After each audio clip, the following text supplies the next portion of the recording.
আসিফ স্যারের একটা বক্তব্য 2 দিন বা 3 দিন আগে আপনারাও শুনছিলেন। আমি ভিডিও শুরুতে ওই বক্তব্যটা রিপিট করতে চাই যে শেখ হাসিনা যখন ক্ষমতায় ছিল আমি অনেক অত্যাচারিত হয়েছি, নিপীড়িত হয়েছি। তো নিজে যখন ক্ষমতায় বসলাম, এই দেশের মানুষ এত জটিল, এত কঠিন, বোঝা কঠিন।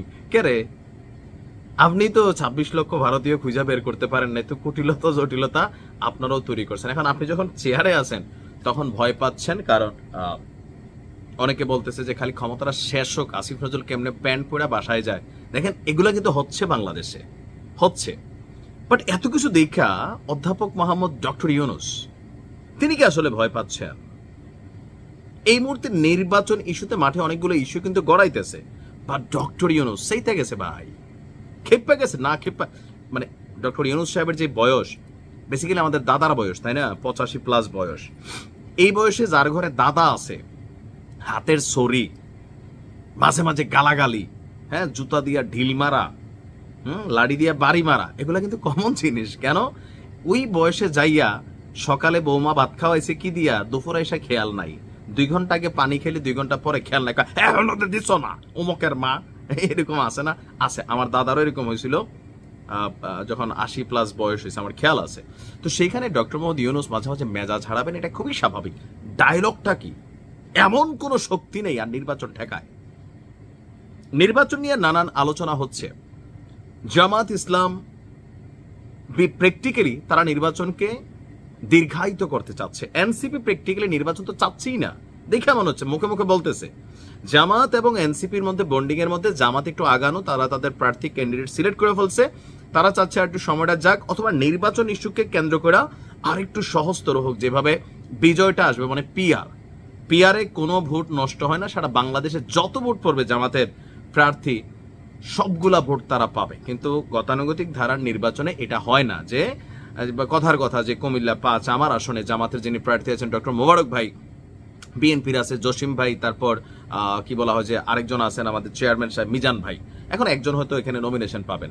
তো দেখা গেল যে কথার কথা যে মিজান ভাই পাইলো অথবা জসিম ভাই পাইলো বিএনপি থেকে, তো উনি ভোট পাইলো 1 লাখ। জামাতের প্রার্থী মোবারক ভাই তিনি পাইলেন 99,999টা, এক ভোটে ফেল করলো না। এখন এই 99,999 ভোট সারা বাংলাদেশের জামাত ইসলাম দলটার জন্য কোনো কাজে লাগবে না ফেল করার কারণে, কিন্তু পিআরে এই ভোটটা যোগ হয়ে যাবে।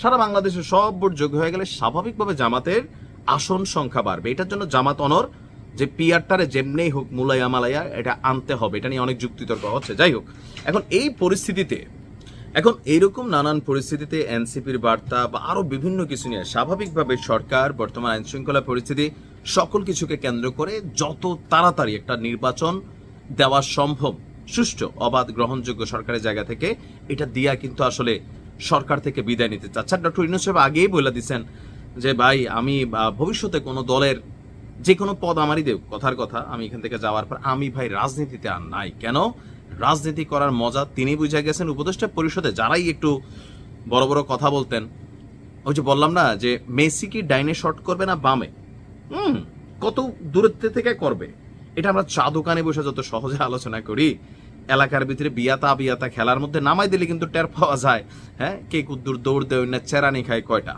তো বরাবরই বিষয়টা এরকম যে দূর থেকে বলা আর যিনি করেন তার করা, এটার মধ্যে ভেজাল হয় অলওয়েজ। আর সারা পৃথিবীতেই যে ক্ষমতায় থাকে, আপনি যতক্ষণ ক্ষমতা না বসবেন আপনার নিয়ে দুর্গন্ধ বের হবে না, আপনার নিয়ে সমালোচনা হবে না, একটা লিমিটেশনে হবে, আপনি মজলুম অবস্থায় থাকবেন।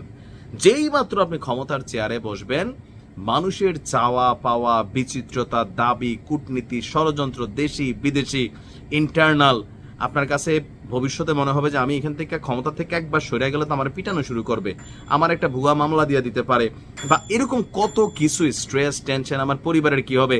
ডক্টর ইউনূস সাহেবের কত চিন্তা। আপনি দেখেন ছাত্রলীগ যুবলীগ যেভাবে বলে যে সারা বাংলাদেশে যতগুলা এই যে আওয়ামী লীগের অফিস টফিস ভাঙছে, আপনি দেখছেন এটা কি ওনারা স্ট্রেস দেয় না যে আগামীতে গ্রামীণ ব্যাংকের যতগুলো অফিস আছে এগুলোই হবে ছাত্রলীগের অফিস, যুবলীগের অফিস, আওয়ামী লীগের অফিস। এটা কিন্তু হবেও বাস্তব। যদি কখনো আওয়ামী লীগ ব্যাক করে, এরা আইসা প্রথমে গ্রামীণ ব্যাংকে খাবে।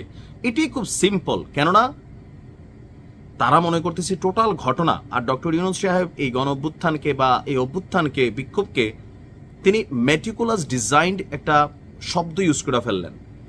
মুখ ফসকা করেন, রিয়েলিটিতে করেন, আটকাই গেছেন কিন্তু। কারণ মেটিকুলাস ডিজাইন মিনস আমরা যেটা দেখছি যে কোটা আন্দোলন থেকে হুট করে সরকার পতন, আমাদের কাছে মনে হয়েছে যে এটা একটা বিচ্ছিন্ন ঘটনা থেকে হঠাৎ করে আগস্টের প্রথম দিকে বা দ্বিতীয় দিকে সেটা কানেক্ট হলো। বাট যেই মাত্র ডক্টর ইউনূস বলল ইট ওয়াজ এ মেটিকুলাস ডিজাইন, মাস্টার মাইন্ড, এই শব্দগুলোর ইংরেজি ডিকশনারিতে যে ব্যাখ্যা, বাংলা যে ব্যাখ্যা, সেটা হচ্ছে দীর্ঘদিনের সুপরিকল্পনা করে একটা ঘটনা ঘটালে সেটা হয় meticulous design.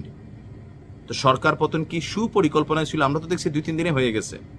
Master mind Mahfuz কই থেকে আসলো, তার আমরা চিন্তাও না ওইভাবে, মানে নির্বাচনের সরকার পতনের আগে পড়ে। তো এই জিনিসগুলো কি স্ট্রেস দিচ্ছে না? দিচ্ছে।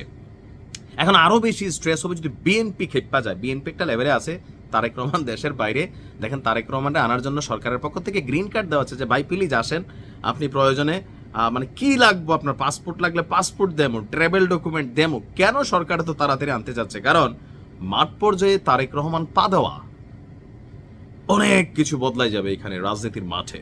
এটা হচ্ছে প্র্যাকটিক্যালি, কারণ এই মুহূর্তে বিএনপি এক ধরনের অভিভাবকবিহীন মানে অনলাইন রাজনীতিতে এখনো আছে। তো সবকিছু মিলে ডক্টর মোহাম্মদ ইউনূস এই জায়গাটাতে খুবই বজ্র কঠিন সিদ্ধান্ত নিয়েছেন। এনসিপি এবং জামাতকে এটা একটা হুঁশিয়ারি যে পৃথিবীর কোনো শক্তি নাই ফেব্রুয়ারিতে নির্বাচন ঠেকায়। ডায়লগগুলো দেখছেন কি দিচ্ছে একের পর এক, পৃথিবীর কোনো শক্তি নাই। তার মানে জামাত, এনসিপি বা যারা নির্বাচন নিয়ে মনে করতেছেন এটা হলে যাবেন সেটা হলে যাবেন না, জুলাই সনদ, আইনি ভিত্তি, এগুলা পার্ট আলাদা হইতে পারে, কিন্তু নির্বাচনকে এটার সাথে কানেক্ট করলে ডক্টর ইউনূস কোনোভাবেই কাউকে ছাড় দিবেন না। এবার নির্বাচন পেছানোর চিন্তা করলে